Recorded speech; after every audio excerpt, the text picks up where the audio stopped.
Hey, I'm Dean and this is Legacy Voyage. In Season 1, I'm documenting my journey to earning my first 100K net worth as a full-time college student. Join me as I share some of the lessons I learned along the way. This episode is going to be way different than past ones just because I haven't recorded one of these in like 3-ish weeks and so much has happened since the last time I recorded an episode. Honestly, throughout those 3 weeks, a lot has gone down, but I've recorded these like voice memos or audio snippets or whatever you want to call them. I'll just kind of weave them through this entire episode and try to do some like commentary to give you a little context on what's going on, and hopefully this will kind of turn into a pretty cool episode. I think to give you kind of the lay of the land, first was this interview, and that was before demo day, and then I recorded like a short snippet between the morning of demo day and then the night session. So I already gave the pitch in the morning, the pitch that actually matters, that the judges look for and decide who's the winner. But I recorded a clip after that and I didn't know who was the winner. So I think that was a pretty interesting spot to be in, to record that. And you'll kind of see where my mindset was at the time. And then after that, I went on this crazy Hong Kong trip. Then I went on a cruise with the fam. I came back with my sister in Utah and kind of explored. I went on some cool adventures. But honestly, this is all to say that this episode is packed with random stuff, cool adventures, cool experiences. And I'm just, first of all, super grateful that I was able to do all that. And I wanted to record all this just to have it in the memory, because it's a really, really cool experience that I hope to share and document. And this is what this is for, just documenting my journey. But this first clip is when I met 2 people from the garage, and they're working on a startup called WizLab. We'll talk about it in that audio clip, but basically there's 2 really, really cool people, and we just got talking like as we were walking to a restaurant, and it was pretty chill. But before we dive into the clip, just a quick explanation on what exactly Demo Day is. There's this program at Northwestern called Jumpstart where they bring on 10 startup teams. You have to apply to it and get into it and everything. And then you work for 10 weeks, they give you 10K and you go full-time into your startup. They have a lot of programming and mentorship and all that stuff. But at the end of those 10 weeks, you put together a 5-minute pitch, and all the startups, they present their pitch, and a panel of judges will decide who gets to win another $10,000. That's kind of the setup for what Jumpstart is and why this whole demo day thing, why we're talking about it in the first place. So like I mentioned, WizLab is one of the teams that is part of Jumpstart, and then the team that I was doing was We Are Nesian, and this is right before the big day where everyone's about to present their pitches. But honestly, I think the vibes were just there, and shout out to Katya and Adrian. But here's the clip. We got 2 guests on this special episode. I met these 2 from Jumpstart, the program that I'm doing right now, and we were trying to catch up. We're walking to some restaurant right before the big day, making some predictions. Shout out Joy Yi. Shout out Joy Yi. Okay. So we got Katya and Adrian. Yeah, I'm Adrian. Coder guy. I'm a co-founder, coder guy for WizLab. Oh, what is WizLab? Oh, that's a good question. We make personalized learning easy for teachers. We're an AI tool, basically. I see. And then Katya is? I'm the other co-founder, Yapper, of WizLab. Yeah. Okay, sounds good. Realistically, we're probably the only ones listening to this, so we could just be real. We could just be real. Honor. Okay, let's go. First question: who in your head is winning tomorrow? Wait, are we gonna include ourselves in this? No, surely not. Like, so not ourselves. I think we should There are only say, 10 like, teams. if you didn't exist. Okay. Because I think Then it'll just be okay. I think it'd be bad juju if we like cursed ourselves. You know what I mean? So we don't exist. We Yeah, don't so exist you in should- this you hypothetical should not world. think that you're Okay. We do not exist in this scenario. Yeah. Okay, who takes first prize tomorrow? Who takes the 10K? Who are the contenders, do you think, first of all? I think Hapti's up there for sure. I think Insta English just has phenomenal numbers. You can't deny that. So Yeah, I think Insta English probably like the most legit out of all of us. Bro has 4 kids. Bro does have 4 kids, bro. That's wild. But I think they're gonna go about this in like the perspective of the fact that it's a university pitch competition, and so I almost don't think they're going to take progress that seriously if they had an earlier, like I don't know, like starting point. I definitely hope that's the case. Yeah, that would be nice. It's crazy how they don't give us the criteria or like the rubric. That was a Yeah. wild, like, because what Bradley said today of how subjective these pitches are, like, dang, that really made me take a step back. Especially after, did you guys watch Venture Cat? I did not. Did you watch Venture Cat? It's like, what were your thoughts on it? Oof. Do you feel like it's unjust or something? No, it was like, it seems so subjective. Wait, then what are your thoughts? I love SteadyScript. I just think that SteadyScript is like a really simple business model, so it's really easy for people to understand. And also, That's they're true, like that's true. storytelling gods. Yeah, Like yeah. actually, like it's really impressive how they've crafted the story over time. Like you can tell, like the fact that they've pulled through so many pitch competitions with what they've had. Fair It's, enough, like, fair pretty enough. amazing. That's a good point. I That's a did good not point. know you interned with them. Yeah, I made their social media. Did you? Okay, so contenders are Hapti, Happy, Insta English, Insta English. What else is up there? Sanook. Sanook, I think is quite. I mess with Sanook. I mess with it. Dude, I Swarm mess is with them quite hard. strong too. Yeah, Locago, Swarm, bro. Locago. Oh shit, yeah. Aurora? I mean, Aurora. Their People- numbers are unlocked. This is actually a lot tougher than I thought it would be. Honestly, I'd probably just go Insta English just because all their numbers, and Yeah, they've you already think? shown traction in what they've got. And they have such great founder market fit. Like, you cannot beat them there. Surprisingly, I don't think. Okay, given that Brylan and Mike keep saying it's Q&A, I think that Oh. weighting that more heavily, I would say Hafty.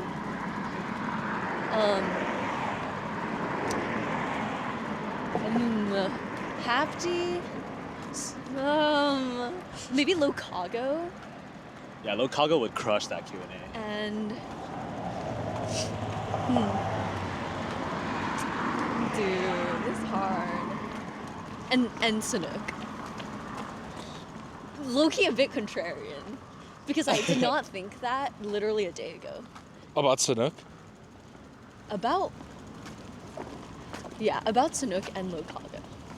How would you feel if you didn't come out with any extra money? I'll just keep grinding. I think that's what Brylan just sent in the Slack channel. Yeah. He was like, What do you say? he said, don't keep score, just keep scoring. Don't keep score, keep what? Just keep scoring. Score. Oh my. And that for me, like that meant a lot. I was like, at the end of the day, I'm just in this for the mission. Like the mission is what's For sure. keeping me going. For sure. And so if there's no money at the end of it, then just keep grinding.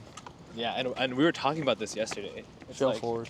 This whole summer doesn't lead up to 10 minutes, but it's all the work that we've been able to do to put in that 10 minutes. Oh, You know what I mean? You know what I'm saying? You know what I'm saying? I like that. I like that. Yes, sir. This be on podcast, bro. Bro, that's bars right there. Yes, sir. Yes, sir. But yeah, so How competitive are you as a person? My version of competitiveness, I feel, is very, very different from most. okay, Because realistically, I'm only competing against myself. I like that. Like if I go out there tomorrow and I don't do as well as I think I could have, then I would beat myself up over it. Even if I win the 10K. And the inverse is also true. If I go out there and I kill it and I don't win the 10K, then I'm gonna be ecstatic.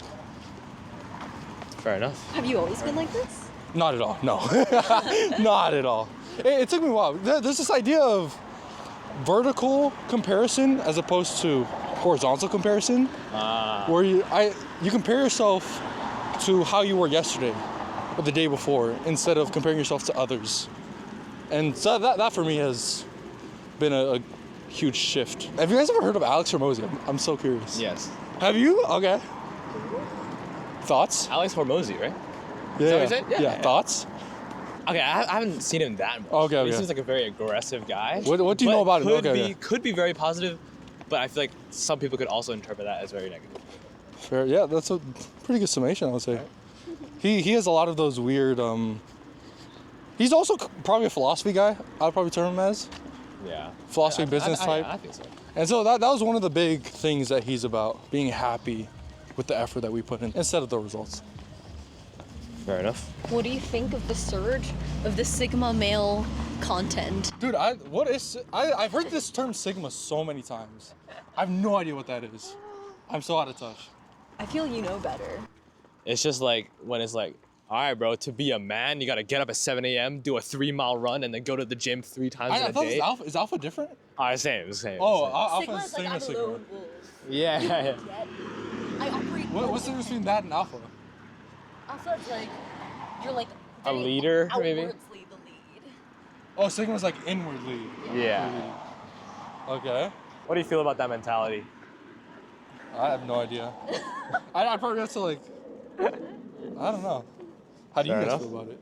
I think it's weird. I think that can definitely get quite toxic very quickly, especially for young kids. How so? Okay. Because like you think that's the law, but like, so you it's think like not. overall it's probably bad? I think it's more so bad than it is good. Well, I think first of all, it's weird that these types of discipline and traits are getting associated with gender. Like, why can't everyone be like, you know, hardworking and on the grind? Why is it associated with just young boys?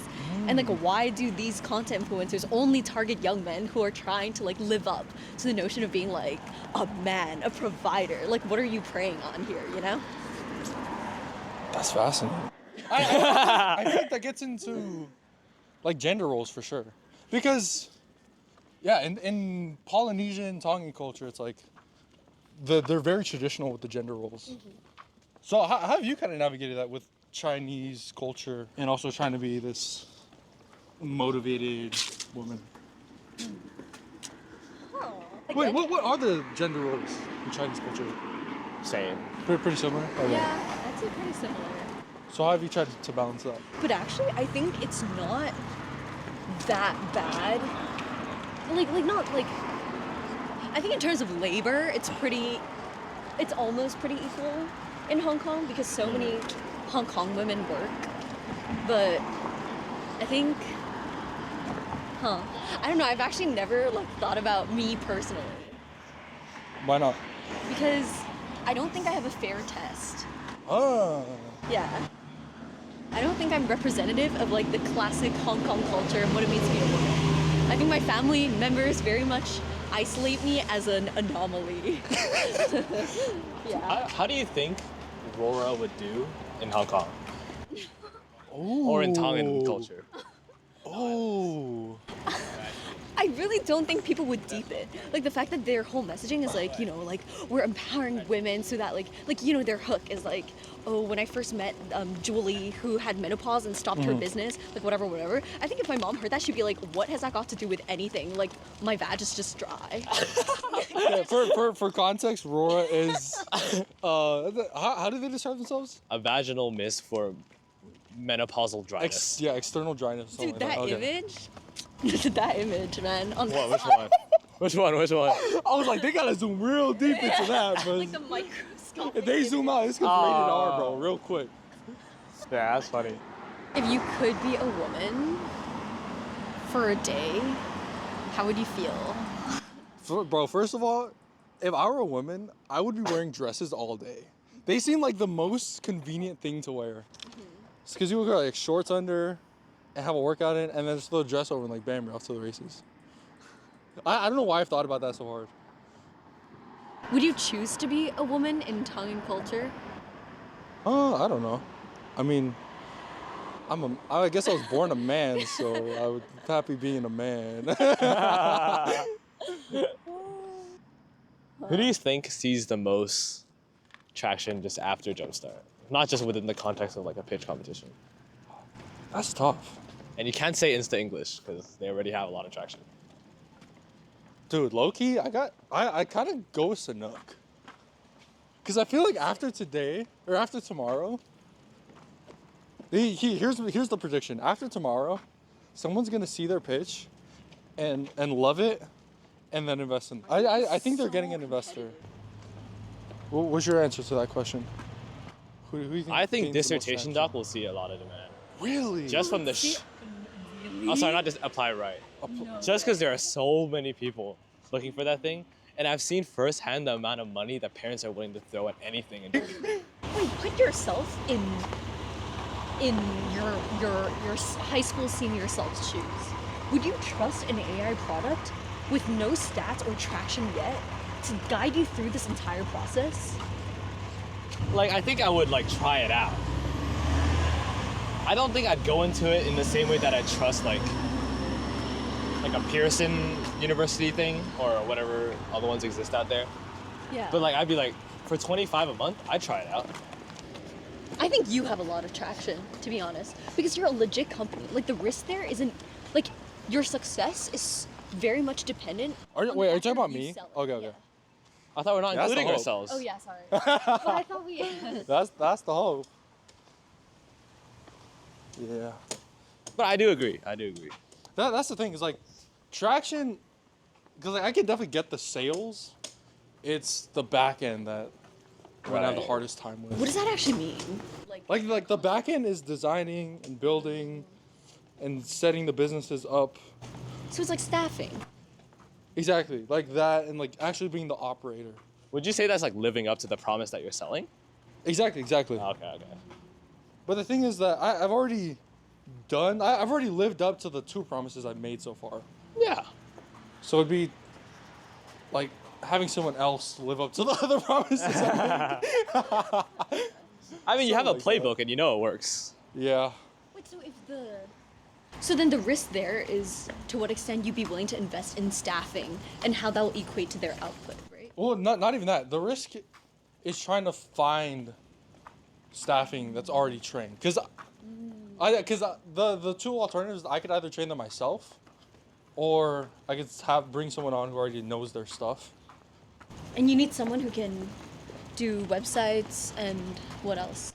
It's like all the other things that go into it. So it'd be, the dream person is someone who knows their way around Go High Level or Polytaps. And how have you gone about seeking so far? Honestly, I haven't really been seeking a co-founder specifically. It's more like low-level work, like website designing and stuff. Do you think you need a co-founder? Is that a need? It would be a huge want for me. That would just like take a huge amount of weight off my chest, I feel.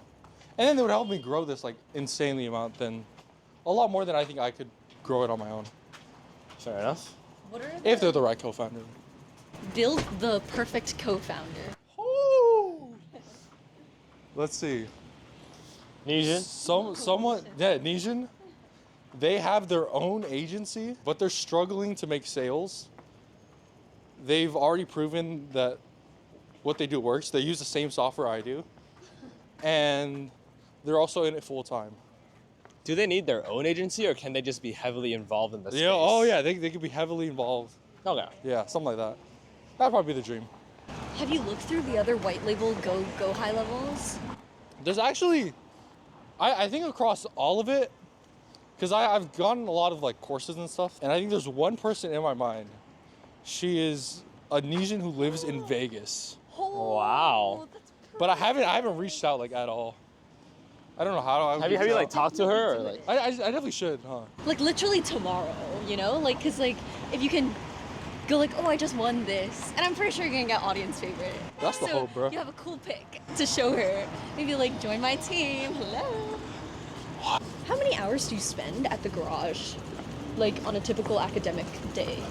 So much. Well, when I was going through CFS, Yeah. I literally used that as my office. So I was there from like 9 a.m. to 9 p.m. like insane hours like Damn. that. Because I just did everything. Which is, I think that was part of the reason why they gave me a shot when I applied to Jumpstart. Because they saw how Exactly, dedicated you yeah. were.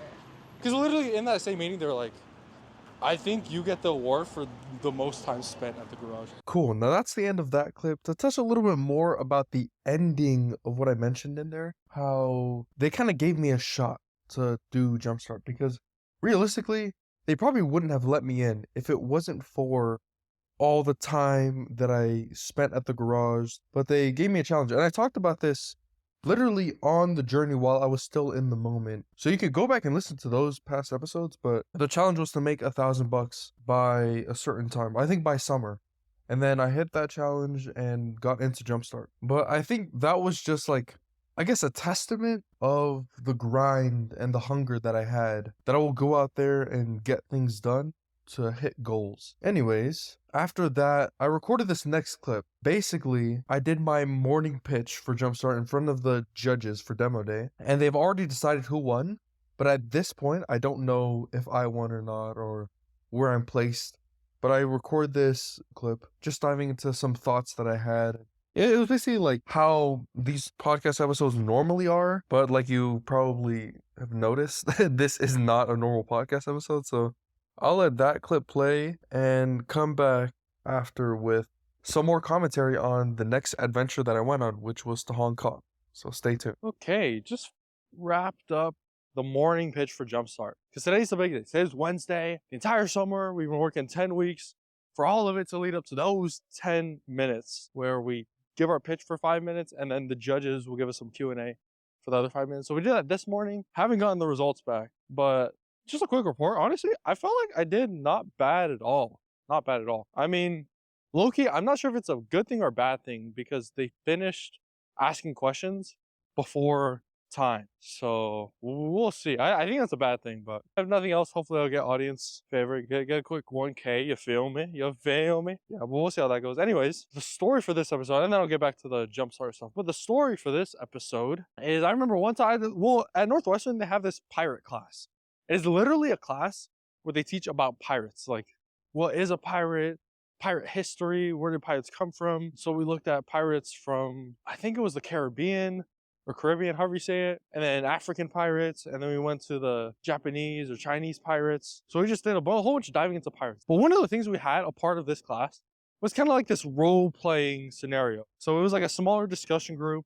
There's about, let's say 10 to 15 of us, and we were split into 2 groups, and there was 1 judge. And so one group was, basically the overarching scenario was something like, it's sometime in the 15, and this is the period where pirates are kind of getting big. And so think of it like the gold rush, where people were trying to convince others to go out and move out west. That's kind of like how this was, this pirate period, where these pirates would go to towns, go to people, and try to convince them to come with them on their journey into the unknown, into the island, so that way the promise would be, oh, you make a bunch of money, or oh, you do this or that or the other. So that's kind of like the overarching scenario. And then we were split into 2 groups.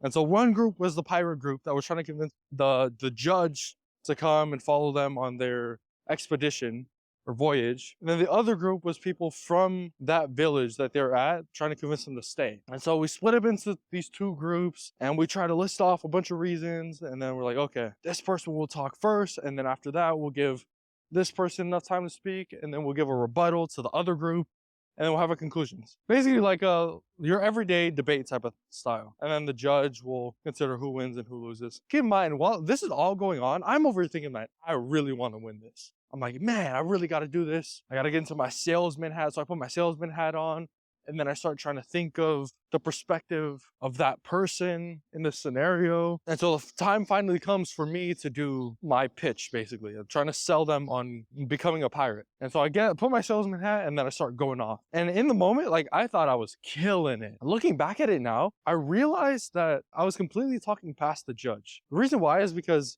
I put on my salesman hat, but it was a salesman toward an emotional person. Like, I try to come at it from an emotional perspective.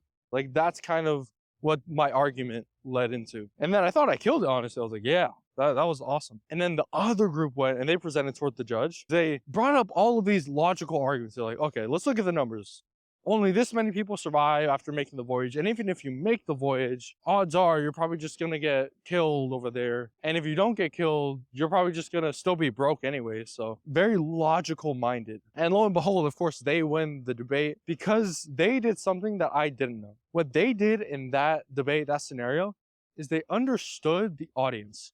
Because I think for a different judge, I probably would have won. A judge who's more emotional. But for that specific judge, she was way more logical than anything else. And so my emotional arguments weren't really doing anything. But their logical arguments, like listing off the numbers, that took the cake. That was what won the debate. So I'm kind of taking this idea, and so especially in the sales world, the biggest thing is understanding who the audience is.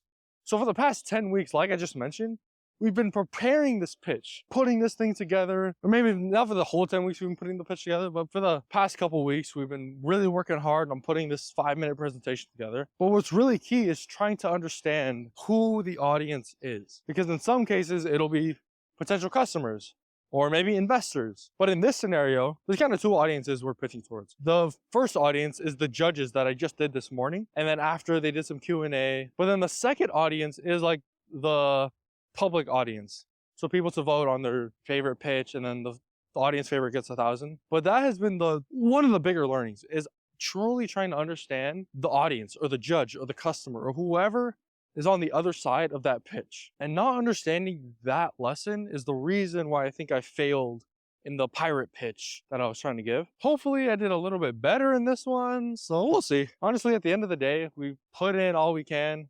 And it kind of felt like one of those tests where before you start studying like a week before the test and you're grinding, but then when the day of the test comes and you're 5 minutes right before walking into the room, there's really nothing you could do. I mean, you could get some last minute studying in, but realistically, that's not going to do much for you. The most helpful thing that I've done in those situations is just accept what's coming and hype myself up. Like, I'm about to kill this thing. Moving on to the weekly intention for this episode. This episode will be kind of, probably less structured than before, or at least a different structure. But the weekly intention, this is basically the intention I set from last week's episode, which was to prioritize deep work. So I kind of fell into this trap of doing a bunch of shallow work. I would sit on my computer for hours and hours, not really getting any real work done. So for the past week, I've at least tried to stay more on top of that and get more work done in a shorter amount of time. I definitely made improvements for sure. Like, I think my overall productivity was definitely higher, although I think I still can do better, and I know I can do better because I have done better. But really, most of it is just getting super specific on what needs to be done and what I want to do in that specific 30-minute block or hour block that I have for deep work. Moving on to the philosophizing section, this is just where I go over different things I've been thinking about throughout the last week. With Jumpstart Demo Day just being today, something that Brylan sent yesterday, the night before the big day, really stuck with me. So if you can imagine this, it's basically like a big exam, like the big SAT or GMAT or whatever exam you can think of. But right before that exam, everyone's kind of freaking out, doing their last minute studies. Like, that's literally what I was at. Last night, I didn't get home until like 11-ish because I was just walking through a bunch of walkthroughs and trying to really make sure that I have my stuff down. Because I don't want to stutter. I don't want to get stumped on a question, all those things. So I was kind of freaking out, but then started thinking, okay, who's going to win tomorrow? And started crossing off names off the list. Okay, maybe it might not be this startup. That startup probably isn't going to win. Maybe that startup might win because they're pretty good. They got numbers and things. But then I saw Brylan's message, and his message said, don't keep score, keep scoring. That really hit home for me. Because at the end of the day, the question is, what happens if you don't win Jumpstart? What happens if you go on or you don't win Demo Day, you don't get 10K or even 1K from the audience favor? What happens then? And I think the answer for me to that question is, at the end of the day, we keep failing forward. At the end of the day, you just take all the lessons and keep going. Because we didn't spend that entire 10 weeks to lead up to those 10 minutes we're actually judged by some judges who decide who's winning the 10K. At the end of those 10 weeks, or at least for myself, I've gone through this whole process where I've gone through a transformation. And that transformation hopefully is something that leads more toward my dream identity, which I can undoubtedly say absolutely has. Huge amounts of learning, huge amounts of failing, and yeah, that was just phenomenal. So that was a big lesson for me.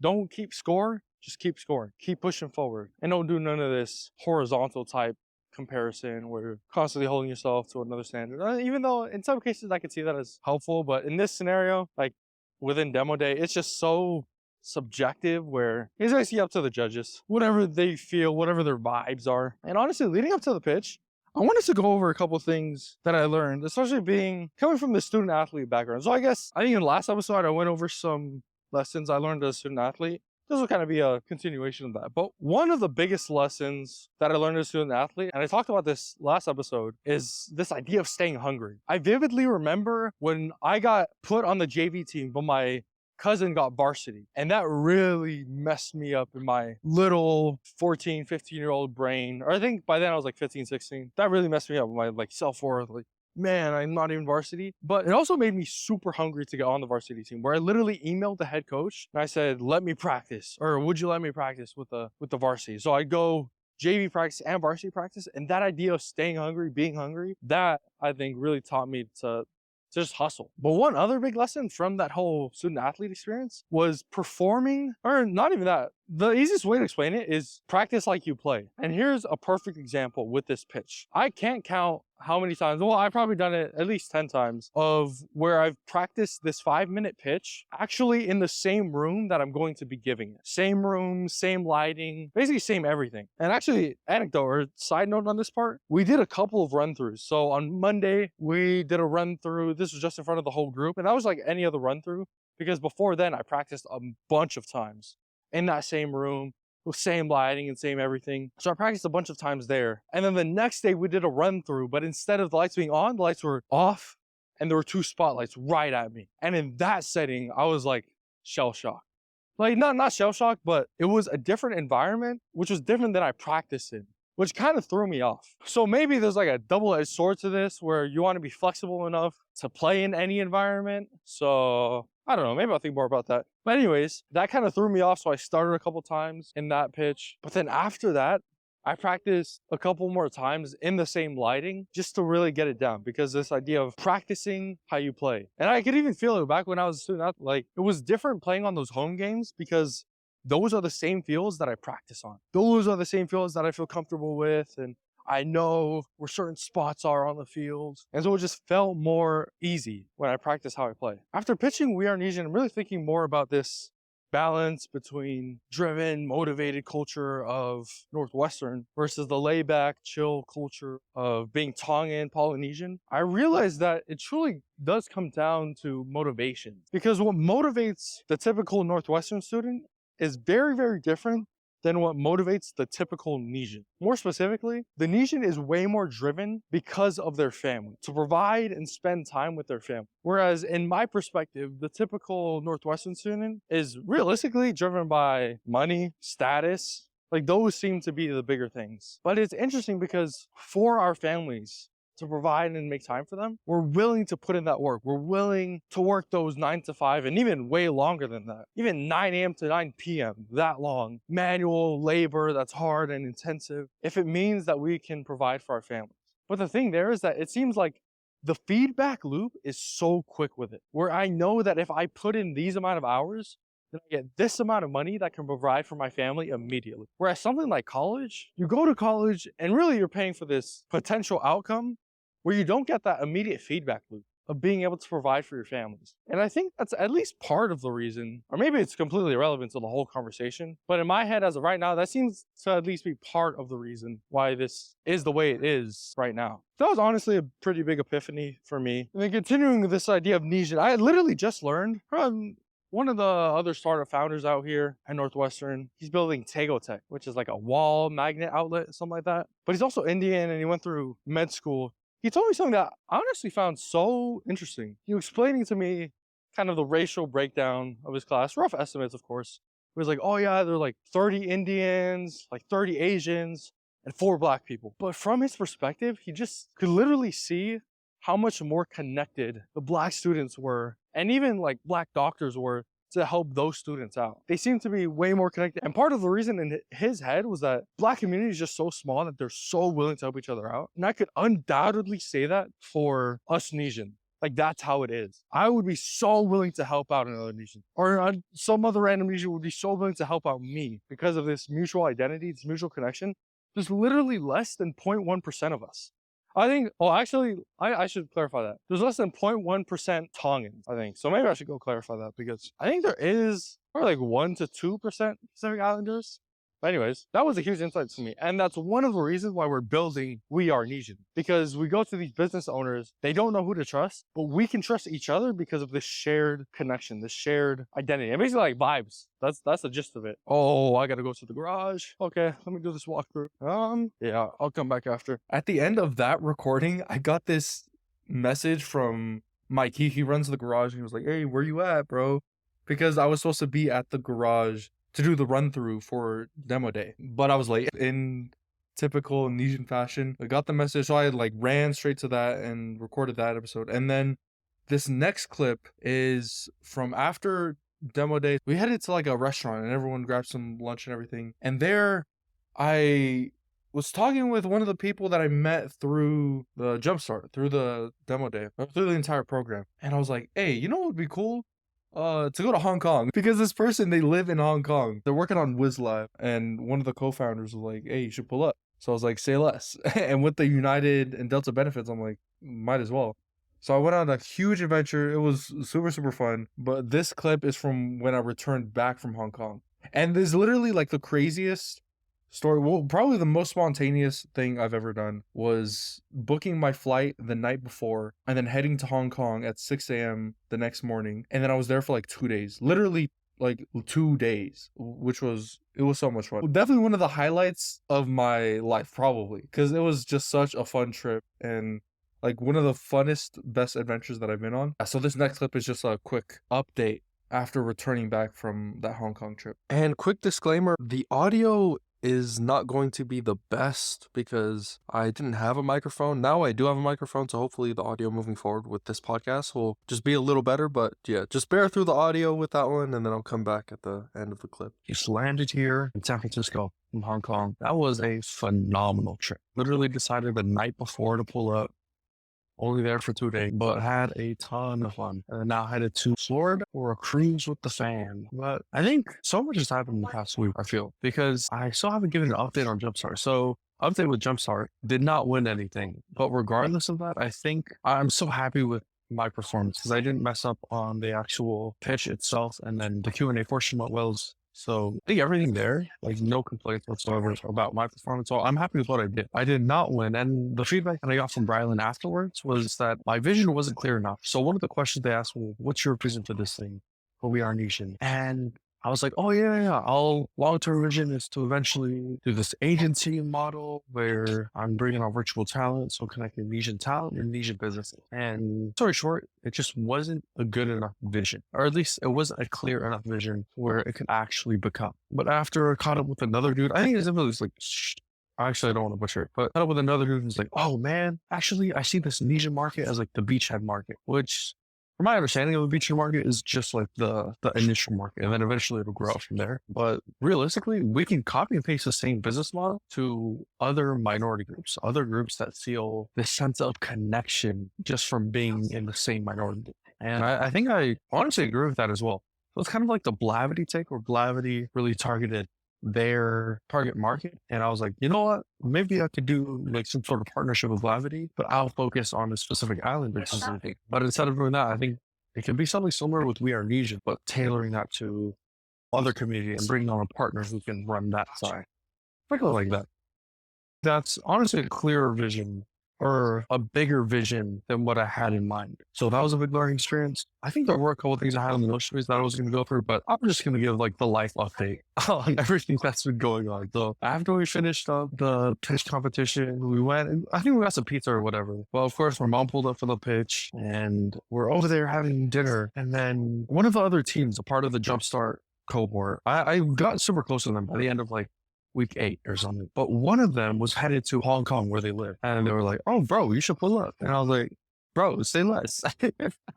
I decided like that night, pull up to Hong Kong. I booked my flight because the flights were wide open. So booked the flights and then headed out the next morning. So like 6 a.m. and I headed out to Hong Kong, landed, I don't know, I think it was like Friday night or whatever. But oh my goodness, dude. Okay, so Friday night, we went to like this, it was like this crazy rich Asian dinner where literally like, it was insane. We went and it was like this huge mansion in Hong Kong, but then it was like a legit mansion with this crazy view. And everyone who came there was like legit, they were like super, super rich, basically. Now, I guess I'll go through some of the big takeaways that I had over the past 2 days. And this is one of them.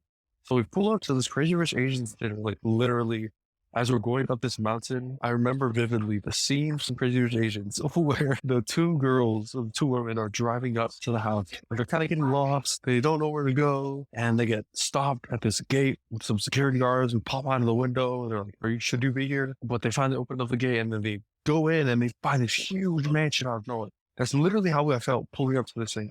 We were pulling up in a taxi, and then we got to the certain point where like it kind of took an off-road into the mountain. We're still winding up this place, and then we get to the spot where there's like a dude with a clipboard looking up and down, make sure it's like we're on the list or whatever. We get through the thing, and as we're passing by all these nice houses, there's this one that catches my eye. I'm like, okay, there's no way it's that house. So I was looking at that house, and it had like this huge parking garage with huge driveway where it went down into the actual house itself. And it was basically like a big old mansion. But we keep driving, and then we pull up to that house, the mansion house. And as we pull up, there's like 3 drivers there, like chauffeurs, who check us in. I finally get out, and I'm walking up the stairs, literally in shock at this entire experience. We're looking around, finally ring the doorbell, knock on the door or whatever, opens up, take the shoes off. And literally as soon as the door opens up into the actual house itself, I saw this amazing view of the city. It was like, I couldn't even take my eyes off it. As we were like, everyone was in the patio because that's where the dinner was at. The whole table was set up and everything. And I'm walking in there, walking outside, meeting everyone. And as everyone's talking, there must have been 20 people there. Everyone's talking, having a good time. I cannot take my eyes off of this view because the view was absolutely stunning. This entire time, I'm still in shock as I try to process this entire experience. Finally caught up with people, had a good time. And I think the bigger takeaway for me is how many levels there are to this whole wealth game. There's so many different levels because, truth be told, I'm at this certain level. It's actually my upbringing. My upbringing was at this certain level. And it wasn't until I went back to the islands, back to Tong, and I truly experienced what it was like. That experience humbled me so much because when I went back to the islands, I looked around at all those kids who didn't have shoes, didn't really have any clothes. Like they would run around, no shoes, no shirt, just no care in the world. But that's all they knew. And that experience, like they didn't even have warm water to shower with, no tablets, no Wi-Fi, but they were just going about life. That experience humbled me so much. And then I was like, dang, I have no place to complain, no place to be ungrateful for anything. And that experience made me super grateful. So I'm at this level, and then I saw those Tongan kids, they're at like, we'll say a level below. But as I kept going on, I now am running into higher levels. So in one sense, there's a level above me, which might be, I don't know, something like having a maid or a nanny who literally does everything, laundry, chores, all of that. There's that level. And there's even levels above that, where it's like this huge mansion in Hong Kong at the highest point of the mountain, all these different levels. And I think the biggest learning, or not the biggest learning, but one of the lessons that I had is that no matter what level you are, there's always problems. There's always something more that you could get. There's always something. So realistically, like I'm reading a book right now, and realistically, with all these levels, what I find is that people usually tell themselves, oh, I'll be happy when I reach the next level, without realizing that there's always a next level. So I think the key is, or a big unlock is being satisfied, or maybe satisfied isn't the right word, but being joyful in the level that we're at. And you could, I still think even then you could be dissatisfied. You could want and go for more, full well knowing that it's the pursuit of higher levels that the fulfillment comes, not actually attainment of that level. Hopefully that makes sense. That's kind of something that I've been thinking through as I just immerse myself in this completely different environment than what I am used to. So that was a cool experience. What else did we do? We went out, I think the day after. This was another experience. So that night, we came home around 4 a.m. It was very, very late. We came home around 4 a.m, finally knocked out, and I just couldn't sleep that night because the air conditioning wasn't on. The AC wasn't on, and I woke up around 8 because it was so hot and the sun was shining in, and I just couldn't sleep. So I woke up around 8, only 4 hours of sleep, and there were a couple things that night that got me thinking about why I didn't just ask them to turn the AC on. The first reason why, probably the biggest reason why, is because, there's 2 reasons. One of the reasons is that I thought it was normal to sleep in that type of heat. Like, that's just the vibes. Out there in Hong Kong, you just sleep in heat and get used to it. So I was like, okay, I got to tough it up and sleep through this. Unfortunately, I couldn't sleep through it, so I just woke up and stayed up. But the other reason I didn't ask to turn the AC on is because growing up, the AC is expensive. And so I didn't want to incur this extra cost that they would have to do to turn on the AC. Well, that's at least what I had in my head, but realistically, they were more than happy to do it, to turn the AC on, and they turned it on the second night, so I got way better sleep or more sleep that second night. Just phenomenal. I think that was like another, I wouldn't say that there's a necessarily lesson there, more of like just a key experience, I feel, of everything that I went through. And then this is probably one of the bigger lessons. And I'm not sure how personal I want to get with this podcast. I don't think I'm ready for that yet, but truth be told, I've been through some things, like some real things in life. And I can go through them real quick. Or one of the bigger things that I went through was having my parents separate and then living with my mom, who had to work 3 jobs to provide for all 5 of us kids. And with that experience, I think I realized that it has given me so much the values and characteristics that I have today. One perfect example of that is I got to see firsthand what a single mother looks like when they're on survival mode. I think that is probably the hardest working person in the world. Like at any situation, I think the single mother who's on survival mode trying to raise her kids is just unbeatable. But I got to see firsthand what it looks like, which showed me the value of hard work, truly what it means to work hard. That was one example that I got out of it, of how it made me the person I am today. Because at the end of the day, I truly think that all of these experiences can happen to whoever, but it's the interpretation of the experience, it's the meaning that we ascribe to it that gives it power. So whereas someone might look at that experience of having divorced parents, single mother, and be like, oh man, because I went through that, I can't do anything else. And playing this victimhood card, instead, I find it empowering to look at that experience actually as a blessing. And the way I define a blessing is something that gets me closer to my dream identity. And so an experience like that, I see it as a blessing because it has helped me come closer to my dream identity by showing me firsthand the importance and power of hard work. And there's a lot more examples I could list through it, but I have to get way more personal with those, and I'd rather not. It's not right now. So I'll leave it at there for now. Yeah, but I guess another thing is that these people are like the nicest people in the world. Literally opened their home to let me crash on the couch. And realistically, I'm like, this complete stranger let me crash on their couch, took me around all the touristy spots, opened up their entire day, paid for the food and taxi and all those stuff. It's just super, super nice people. I guess that might be another takeaway. People are nice. Maybe not everyone, though definitely not everyone, but at least some people are very nice. And these were some of those people. Very, very nice people. There was a specific night, or the last night, where we had this big old dinner. Actually, the entire day we were like going out, staying out someplace. I think we went like to a salt pan, but it was like island hopping. So we took this boat, went to an island over there. Basically, the entire day we just spent out and about. And then we come home to this fully cooked meal, fully cooked dinner with like this huge spread of ribs and chicken, and there was egg rolls there. There was veggies, I think scallops, literally everything just on the whole table. Everything's all spread out there. And I kind of took a step back and realized, like, dang, can't believe we were out the entire day and to come home. Not really unheard of, but it was so different. Because alternatively, what would have happened is that would have been me helping my mom in the kitchen literally all day, making all that food. Whereas they had a maid.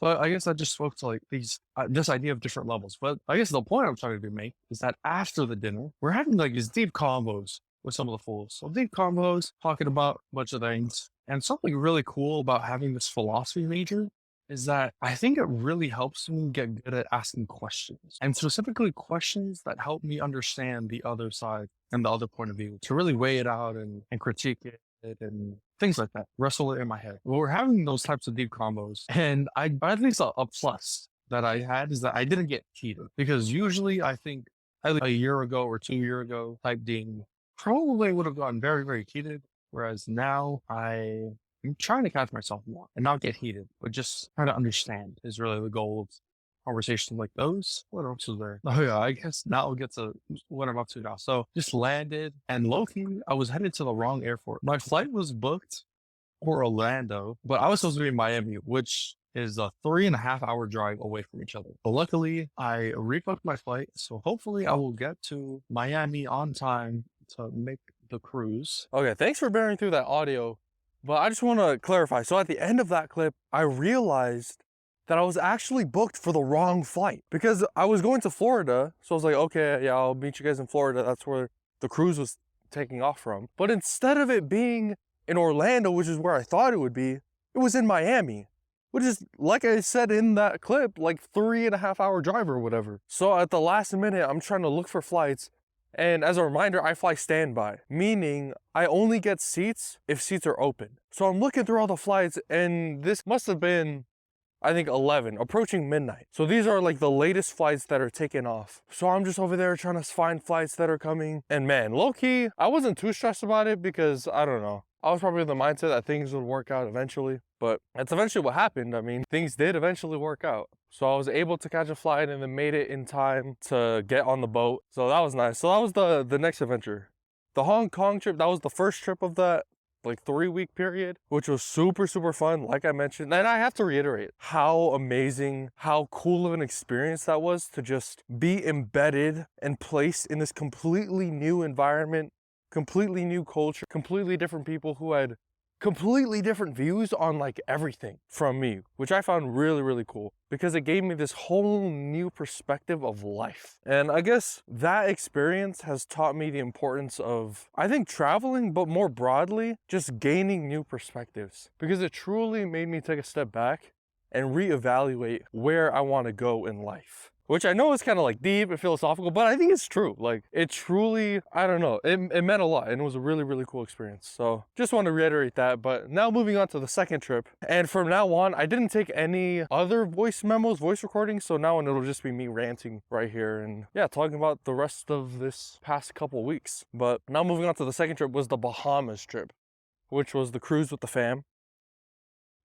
After we got the whole Orlando, Miami confusion out of the way, I was able to make it on the boat. I think it was like 4 nights or something like that, 5 nights. But I guess there were a couple key takeaways. The first thing is that with cruises, and I've mentioned this before, but something that I've struggled with for a long, long time has been binge eating, especially on things like this. On cruises where the buffet is open like 24/7 and there's always food options and you just eat till you pass out basically. But that's something that I've always had just a tough time with. And coming onto this cruise, I mean, it was kind of something I was worried about, but not really, because there is a specific habit, a life-changing habit that I've done. To give you a bit more context about what's entailed when I struggle with binge eating or a food addiction. Basically, how I've come through this journey, or where I find myself now, is that all addictions are just coping mechanisms. All they do is try to help you manage your emotions, or it's someone trying to run away from their emotions. For example, it could be stress or anxiety or being overwhelmed. But things like those is why people turn to addictions, because it's this, even if it's only for a moment, but it's this escape from those emotions. That's kind of how it was. There was like a couple weeks during Jumpstart, and I think I talked about those weeks in a couple of the past episodes. So you can kind of see what it's like actually going through it. Literally staying up to like 4 in the morning, just binge eating. But now I think I've gotten to the point where I've developed this new habit, this new coping mechanism that is actually, first of all, really fulfilling and helps a ton, which is audio journal. And I can't lie, it has actually changed my life. And this past year, that is probably the #1 habit that has changed my life in just the past month or two that I've been doing it. But man, audio journaling is just really, really awesome, because it's something that I can do while I'm just walking, and I don't have to worry about like the production quality or anything like that. So it's just off the cuff. I can be super, super vulnerable. So audio journaling is super awesome. But back to the reason why I bring this up in the first place. Going on the cruise, I was kind of worried about what that would mean for my eating habits. But I'm happy to report that I didn't binge eat the entire time while I was on the cruise. Now, granted, part of that was probably because the food just wasn't that good. And I think I've just barely realized this on that cruise, but like the food on cruises is pretty mid at best. Like, it's not that good. So that probably is part of the reason why I didn't binge eat. But then I'd like to think that another reason was just because I'm more emotionally intelligent, I think. At least now I consider myself more intelligent than I was before when it comes to emotions. Another lesson I think I had is how much we can shift the narrative when we're the ones recording the videos. I thought this was like such an interesting lesson to learn now that I'm recording some of these videos. Like, here's a perfect example.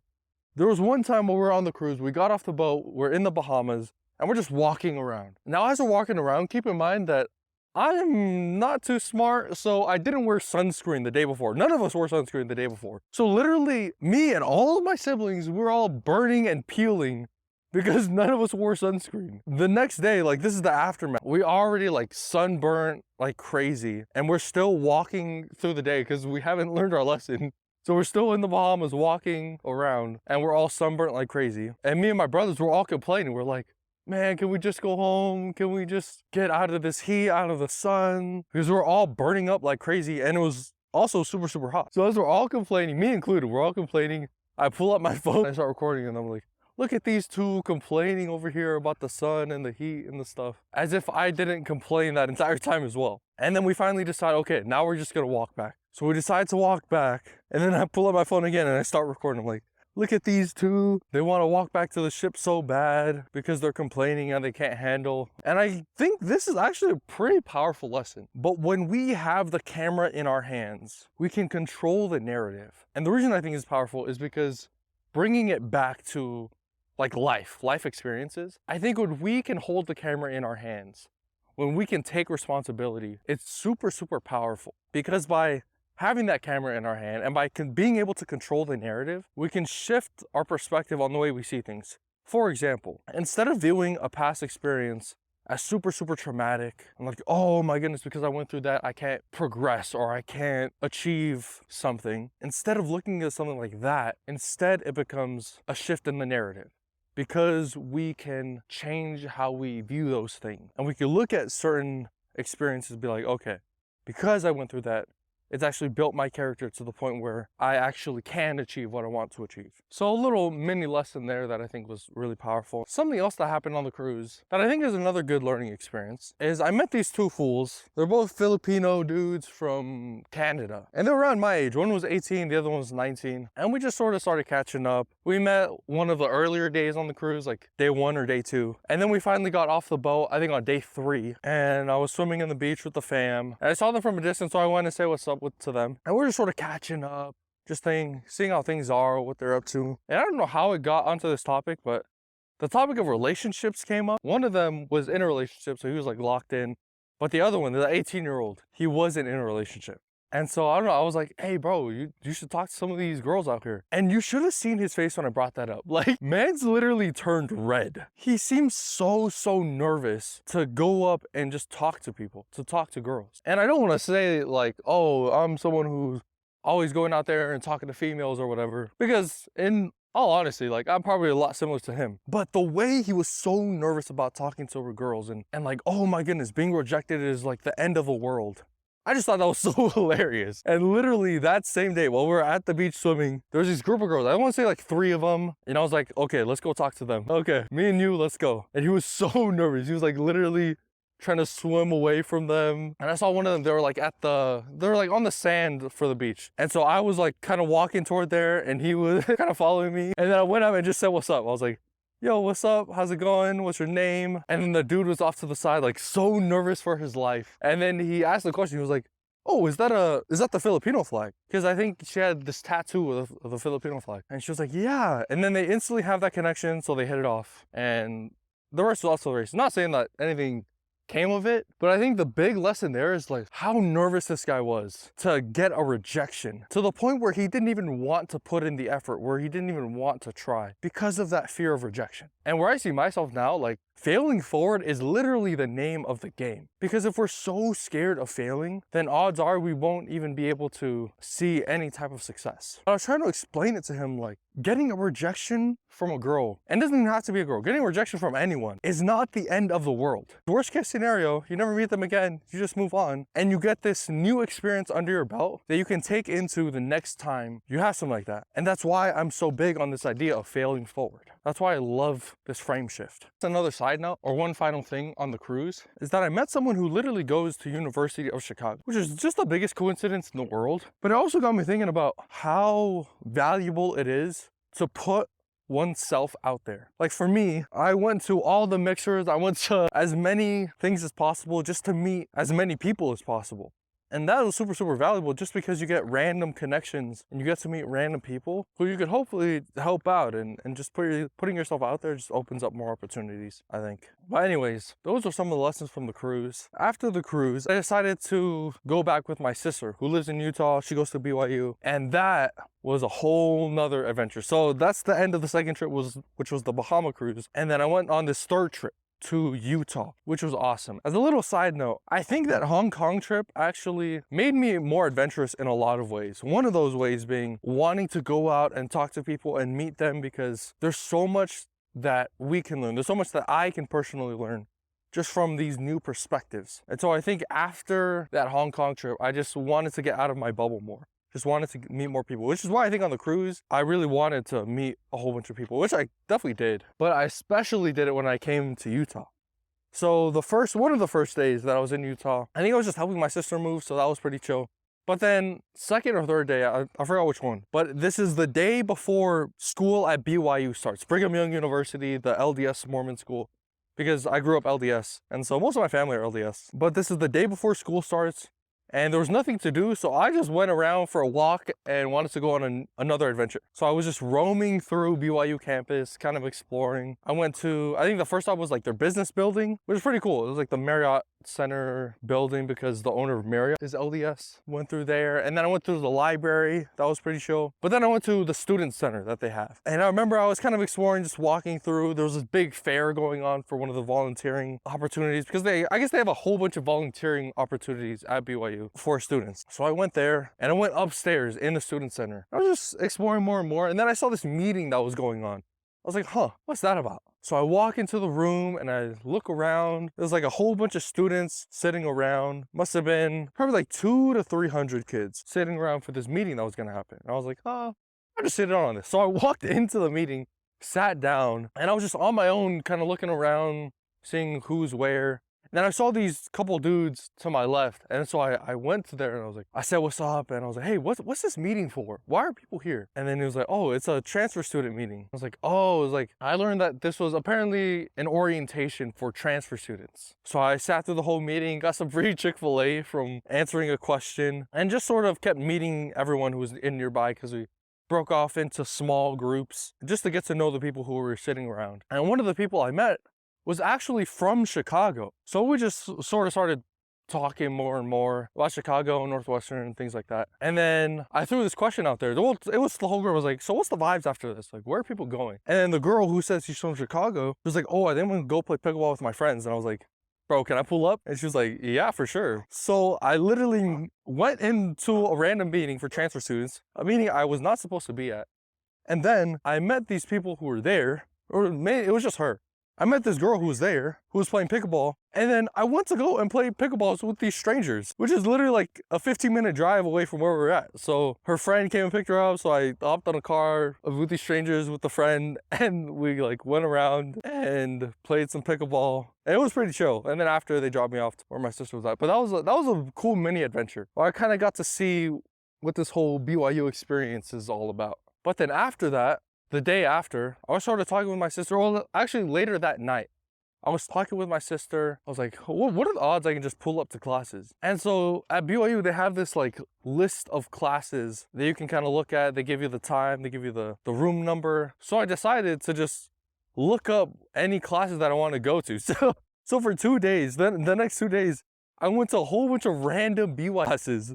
Literally just walked in, sat down, and see what the classes were about. And that was another really, really cool experience.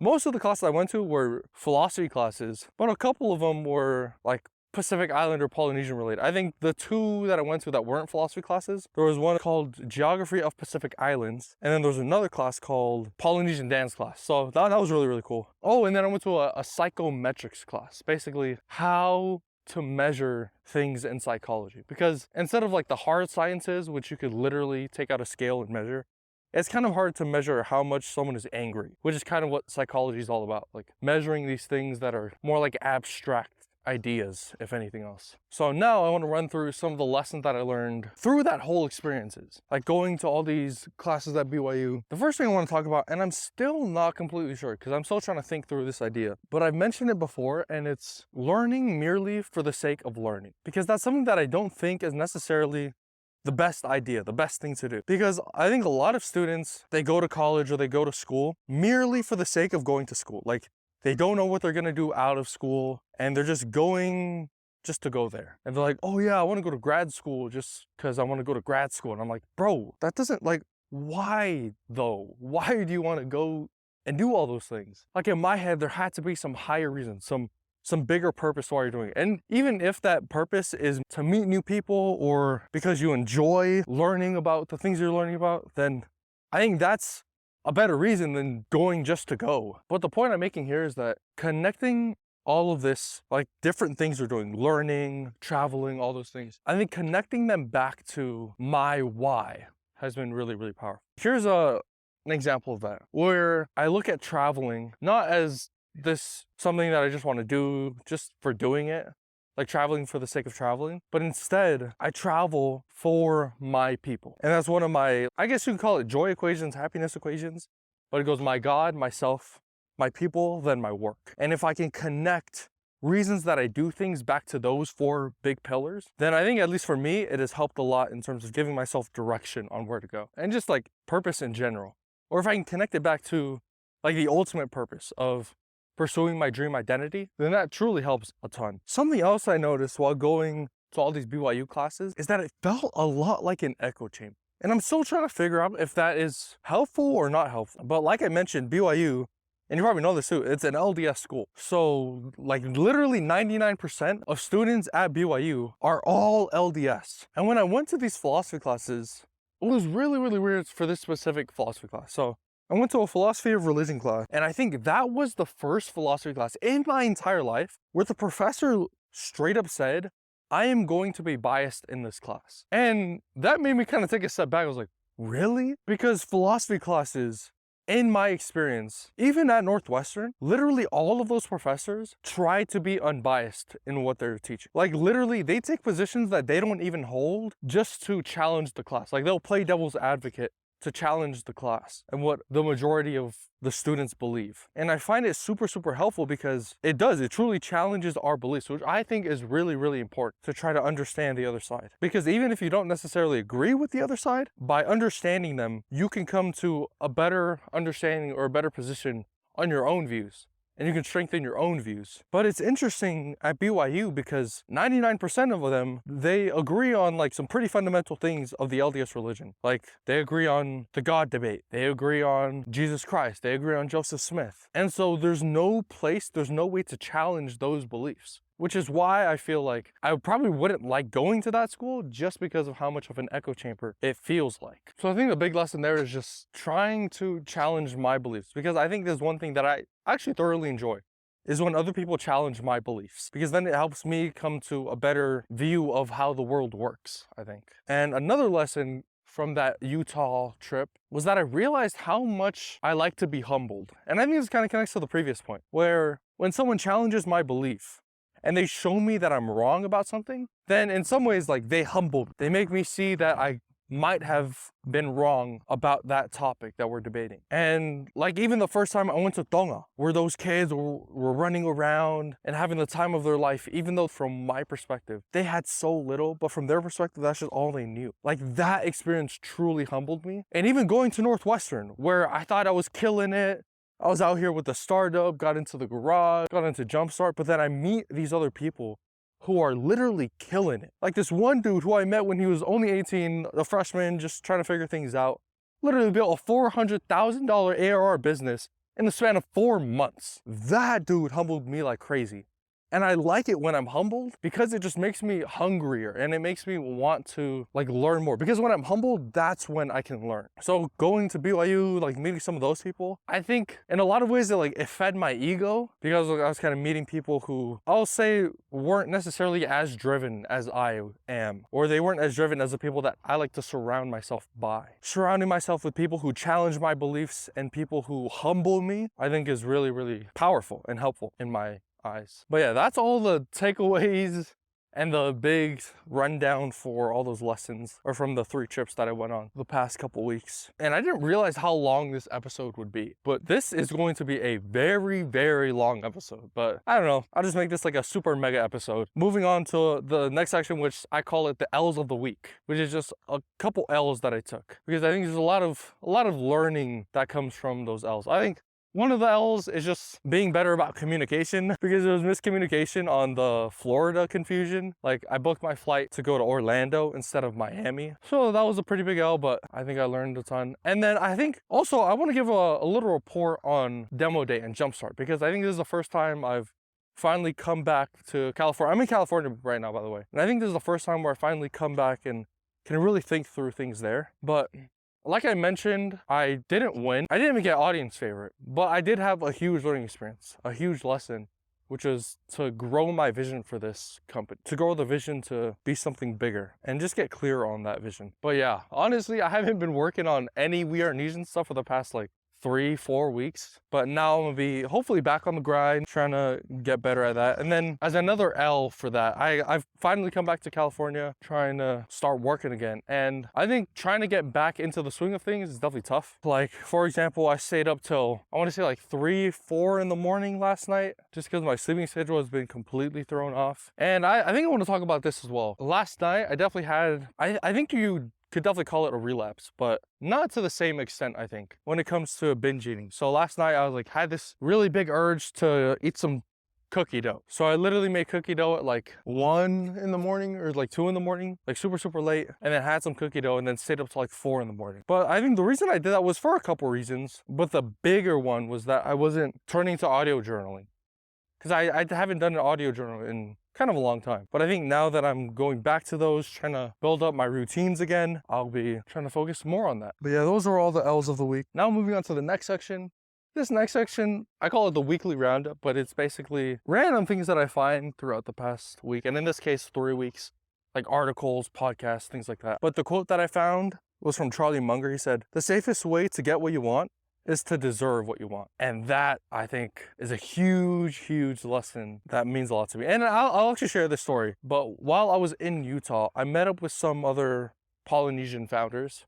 One of them, Sean Merritt. The other one was Rob Polecki. Both really cool guys.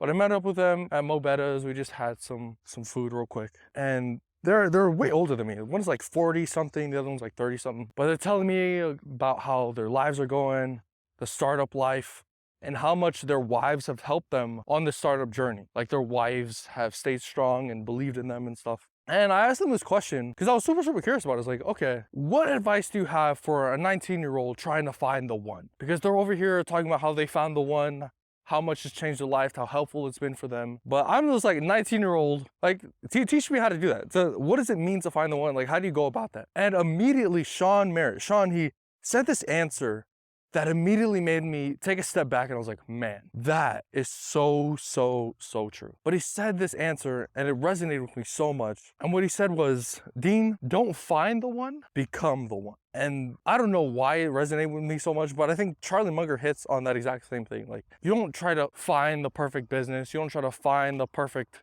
partner, find the perfect whatever. The best way to do that is just become the one.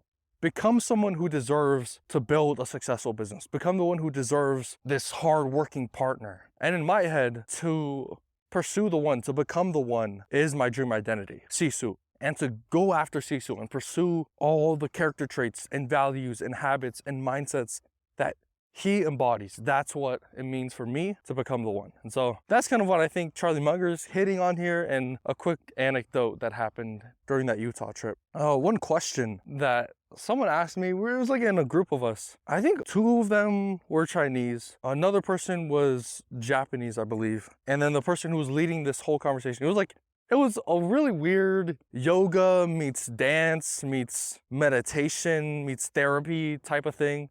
But we were all talking, and the leader of this conversation group, she asked a question that I thought was like really weird, but also really powerful, because I've never heard a question like that before. But she asked this question. I said, what does bread mean to you? And for me, it was like, whoa, because bread is so powerful in so many different cultures, especially in Polynesian and Tongan cultures. Like, bread comes in all different shapes, all different sizes, and is used for a whole bunch of things. And you eat bread with different things that is other cultures, they don't do it. And so for that question to be asked, I was like, that's such a fascinating question. But I think another thing that I'll mention here is that over the past couple weeks, I've just gotten a lot more curious and a lot better at asking questions, I think. Where in that meeting that I was talking about with Sean and Rob, in that meeting, they were like asking each other about each other's businesses. They're asking these questions that I could tell they knew so much more about business simply through the questions that they were asking. So I think questions are actually like super powerful, because first of all, I think they convey how much you know or how much you understand about something. But also, questions are like this very humble way of saying, I don't know about this thing. Usually, I think there's 2 ways that questions could go. Maybe I'll talk more about this in a future podcast episode. But like the power of questions are really, really cool, I think. And as you might be able to tell from the start, the very beginning of this with Katya and Adrian, that interview, those two are really, really good at asking questions. And I think that's something that I've kind of, at least I've tried to adopt more, is just getting better at asking questions. Because another cool thing, and I read this in, I think it's How to Win Friends and Influence People. Dale Carnegie talks about this, but instead of being interesting, be interested. Because people love yapping. People love talking about what they're super interested in. So when I'm just over here like asking questions, and when I spark up conversations, especially at BYU, I sparked up a whole bunch of conversations. When I just kept asking questions, trying to explore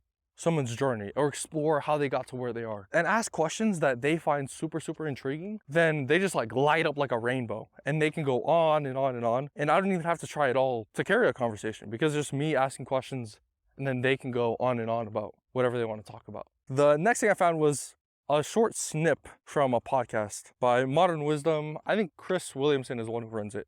It's a really, really interesting podcast, but this specific snip was talking about an idea called rational optimism. And I think this is a fascinating principle. But basically, the way I understand it right now is rational optimism is looking at the world and hoping that it will get better, that eventually the world will be a better place. But understanding that the journey from point A, where we are at now, and point B, where we want the world to be, is going to include a lot of ups and a ton of downs. And I think that was a really, really interesting perspective to take because in one of the BYU classes that I went to, he talked about this idea between the ideal and the real. And he drew 2 circles on the board, a smaller circle on the inside and then a bigger circle surrounding that. And on the inside, he put the real, and then on the outside is the ideal. And he drew an arrow between the inner circle and the outer circle.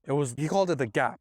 And that's the gap between the real and the ideal. And he said that there are a couple ways to approach this gap. One of the ways is to be super, super optimistic, but just like super uninformed. Like look at the gap, be like, oh, don't worry, things will all work out. And I'll put an example to this to make it more concrete. One way that I've kind of thought about this is you have the real, which is where I am right now. That's point A. But then there's this ideal, which is my dream identity, Sisu. And the gap is the difference between who I am today and who I want to become. That's the gap, which is basically like everything I do now that is in some ways contrary to my dream identity. Like a perfect example would be last night. Last night when I stayed up and made cookie dough at like 2 in the morning. There's, I think, a couple different ways to approach that. One way to approach it is to just automatically forgive yourself. Be like, oh, it's okay. Things like that happen all the time and just move on. That's one way, like you just forgive and then move on and it's whatever. The danger with that approach is that if you, at least for me, if I forgive myself too much to the point where I'm not even holding myself accountable, it's like, okay, whatever. You just like keep forgiving yourself, but to what end? Another type of approach that you can take to this idea of the gap is holding yourself accountable. It's like, oh, that's not good. Why would you ever do that? And basically that taken to the extreme also becomes unhealthy because then you start feeling this shame.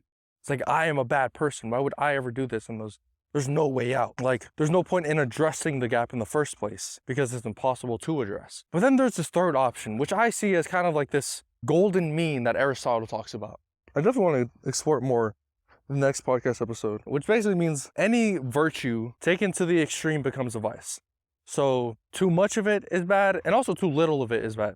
The example that Aristotle talks about is courage. If you take courage to the extreme, it becomes bad because then it like gets into like blind courageness where you start going into things without even being rational and thinking things through. Like an example might be you see someone getting mugged and you might think to yourself, oh, the courageous thing to do is to step in and intervene. Well, what if the person who's mugging is like way bigger than you and stronger than you and also has a gun? Then probably the courageous thing to do would be like calling the authorities and not stepping in, or at least stepping in a different way. But when you have too little of courage, it's like so much fear that you don't even step in the first place. And I'm getting on a side tangent, but basically the main point that this snip makes is that there is this gap. And the best ways to approach this gap is something called rational optimism, where we understand being rational, we understand that the gap exists.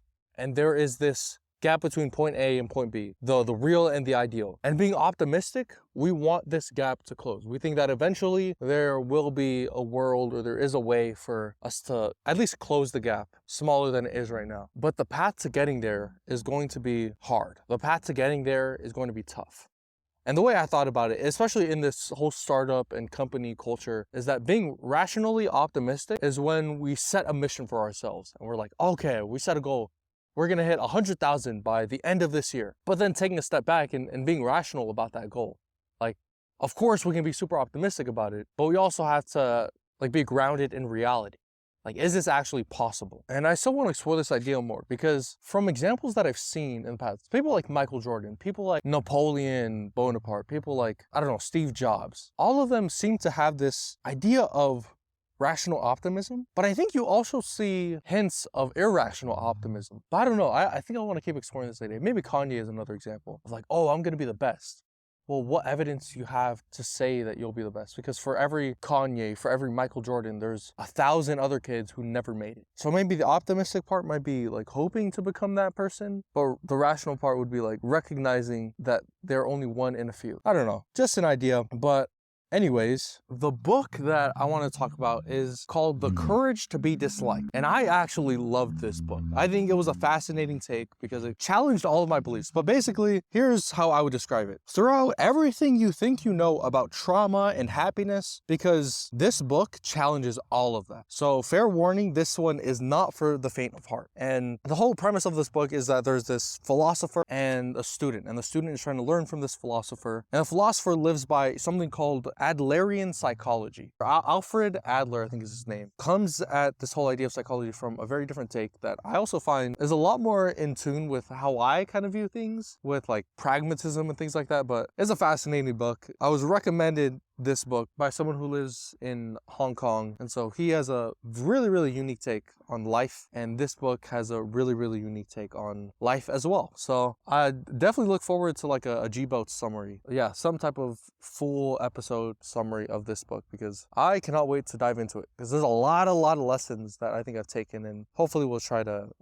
apply to my life. But yeah, The Courage to be Disliked. Definitely check it out. It's a powerful one for sure. The article that I want to talk about, and I definitely am going to dive into this in a later episode, because this has been a huge perspective shift in where I'm at now. And it's something called virtue ethics. It's like one of the big branches of moral philosophy. Because I went to an ethics class at BYU and I talked about this notion called virtue ethics. But I think it's something that I've found myself believing in. Like, I've kind of stumbled across this without even realizing that I stumbled on it. But there's this idea, this branch of virtue ethics called exemplarist virtue ethics. But basically, here's the rundown. Here's what virtue ethics is. Take something like the trolley problem. I'm sure you probably heard of the trolley problem, where there's 5 people who are trapped on this railroad, and there's a train that's coming at them and it's going to kill those 5 people. But there's also this switch that will divert the train to another track where there's only 1 person. And so the question is, do you press the switch? And for people who say, yeah, of course you would press the switch, having 1 person die is better than having 5 people die. That's what's called a utilitarian response, where you're trying to maximize good for the most amount of people. But then there's this other branch of moral philosophy. The way I understand it is called consequentialism, which is basically where you're more concerned with the consequences of an action. So for someone like Kant, who was a big moral philosopher, he had something called maxims. And it's these like golden rules. It's basically like these 10 commandments taken to the extreme, where he truly believed there was no scenario that you should lie. Even if lying might help someone out, even if lying might save a life, there's no scenario where you should lie. And maybe I'm kind of butchering his view or oversimplifying it, but from what I understand, that's kind of like a simplified version of what he believes. And then there's this third branch of moral philosophy, and it's called virtue ethics, where instead of having these hard, fast rules, like maximizing the most good for the most people or living by certain maxims, instead, we live by virtues. And these different virtues might be being courageous or being empathetic or being hardworking. We live by those virtues and we make decisions based on those virtues. And so one of those branches of virtue ethics is what's called agent-based or exemplarist virtue ethics, where basically you imagine this person who holds certain virtues, who holds certain characteristics, and you try to live your life according to that person. And you ask yourself, what would that person do? Now, there are hints of virtue ethics, I think, across all the religions. Even something like Buddhism or Taoism or Judaism or Islam, like all those religions, Christianity especially, you definitely see hints of virtue ethics. And in Christianity, it's like you ask yourself, what would Jesus do? That's like a big question. It's another name for this type of thinking, but throughout everything you do, you ask yourself, what would Jesus do? What would Jesus do? And in that way, you try to live your life according to those virtues. And the reason that I bring this up and why it's resonated for me so much is because that's exactly what I've done with my thinking. When I build this idea of a dream identity, the person that I want to become, that is the ultimate exemplar. There's these things called exemplars. And I think for my dream identity, there are two, maybe a third exemplar that I throw in there, but there's a couple of exemplars of that dream identity, Jesus Christ being the big and the main one, but there's also two other exemplars that I won't name them right now. But when we build this idea of a dream identity, I name him Sisu, which is Jesus in Tongan, but having Sisu and having him as an example, as someone that I want to hopefully become, and look at all the virtues that that person holds and try to live by those virtues, I think is a really, really powerful perspective shift, but also something that I want to explore more as I dive deeper into virtue ethics. But the final thing that I found is a short video. I'll run through this quickly, but it's this basically super hyped up quarterback. His name is JJ McCarthy. And honestly, I don't watch any type of NFL. I heard this story from Sean Purry from the My First Million podcast. But there's this quarterback who was kind of hyped up in college, like, oh, he's going to go out there and kill it in the NFL. And then he finally gets to his NFL debut, or one of his first NFL games, and he threw, I think, like 2 interceptions or something like that. And the post-interview, an interview asked him, like, hey, what did you think of your performance? And he said, literally, I quote, "What an opportunity." And I think that literally embodies what it means to have this fail-forward mindset, because instead of just going out there and killing it a first game, he said, what an opportunity to throw those 2 picks.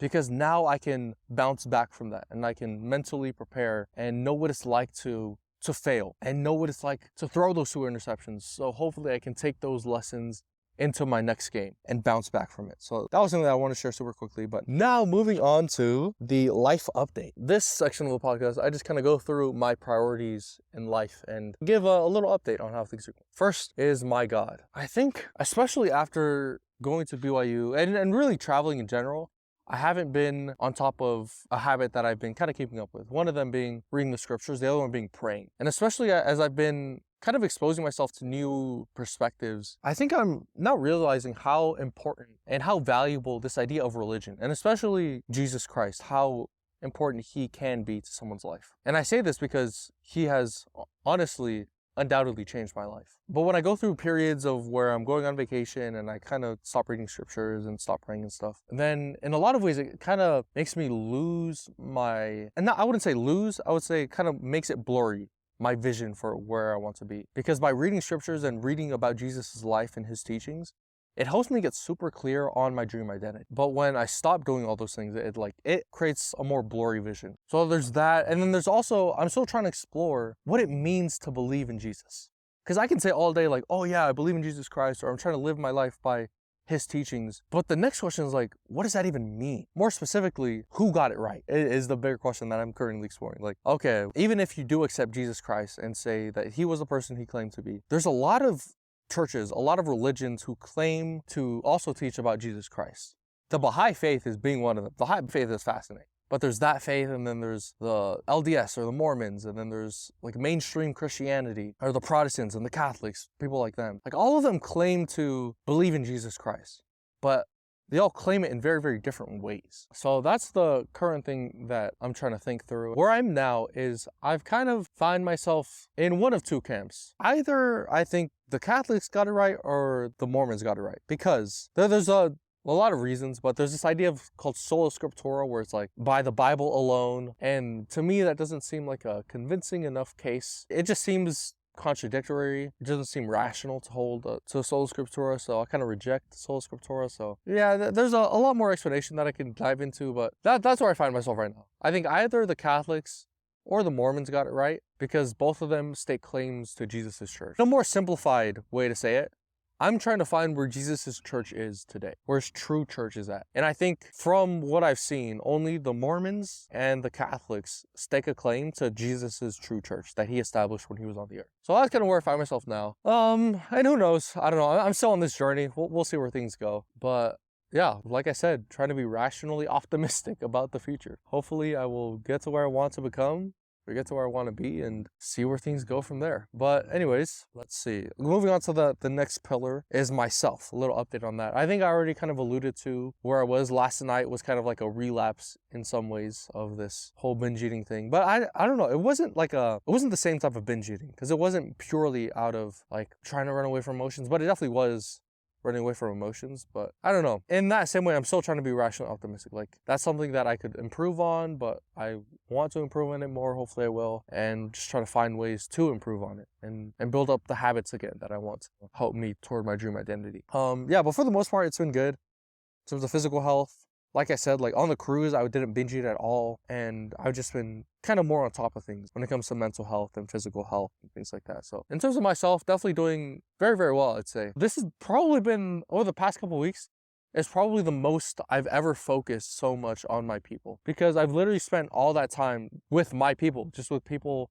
that I want to surround myself by and I love. And so that's been really, really cool. Like being able to go on those 3 trips with all people that I like being around. It's been awesome. My family and friends. And so that's really, really good, I'd say. But to be more brutally honest on the next pillar of my work, it has definitely taken a hit. But I don't necessarily think that's a bad thing because yes, I've been, for most of the summer, those 10 weeks, I was like heads down, putting the work in for my work. But now I made the shift to focusing on my people. But I think now I'm sort of trying to find the balance now that I'm back from vacationing and stuff like that and focusing back on my work. Because I'm gonna be like totally upfront and honest, like, I've not worked at all on We Are Nesian stuff since demo day. So it's literally been a couple weeks. But now I'm trying to get back into the swing of things and it's definitely been tough, like trying to figure out where my priorities should be and where I should be spending all my time. But anyways, bro, if you've made it this far into the podcast, you are a real one. If you skipped up to this point, then I don't know, I guess you're still a real one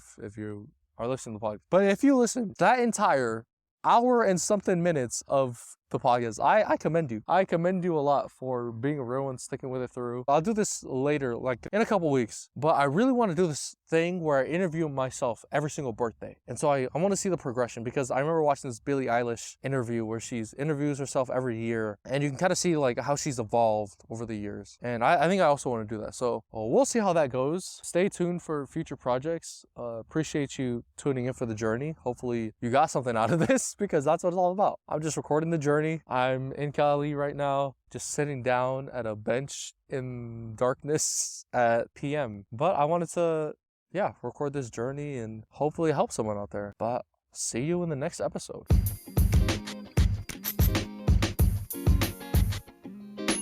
I record these episodes completely free to share success with everyone. So the only thing I ask is that if you learned anything or found something interesting in this episode, just leave a review and share it with a friend. Only takes 5 seconds and it would mean the world. Thanks, and I'll see you in the next episode. Tatok, see you.